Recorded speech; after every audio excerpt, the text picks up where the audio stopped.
30 দিনের চ্যালেঞ্জ আর এখন একদম শেষের আগে। আজ একটু ছোট স্টেপ কিন্তু খুবই দরকারি। সবাইকে স্বাগত এই ভ্লগে। এখন সকাল, এদিকে বাবা দুধ দহন করছে আর এই সাইডে ছাগল বাইরে বাঁধা রয়েছে। তো চলো বন্ধুরা, এখন মাঠ যাবো রানিং করতে। বন্ধুরা এখন সাইকেল নিয়ে বেরিয়ে পড়েছি মাঠের উদ্দেশ্যে। আর আজকে ফুটবল প্র্যাকটিস করব, আর তাই দুটো ভাই সকাল সকাল এসেছে, মুখ ধুচ্ছে, আর একটা ভাই বুট পরছে। ফুটবল প্র্যাকটিস করব, তাই জলদি জলদি রানিং করে নিই, আর তার সাথে একটু এক্সারসাইজও করে নিই বন্ধুরা।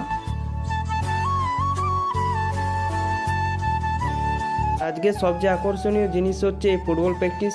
এই ভাইদের সাথে আজকের থেকে ফুটবল প্র্যাকটিস শুরু করলাম বন্ধুরা। বাড়িতে এসে আজকে সকালে সিম্পল নাস্তা, ছোলা, দুধ আর রুটি। আজকে আবার 30 টাকা জমাবো। এই যে দেখো, এখন কলেজ যাব। আর আজকের মতো ভ্লগটা শেষ করলাম। তোমরা সবাই পাশে থাকো, চ্যানেলটাকে সাবস্ক্রাইব আর ফলো করে। চলো বন্ধুরা, আবার নতুন ভ্লগে দেখা হবে।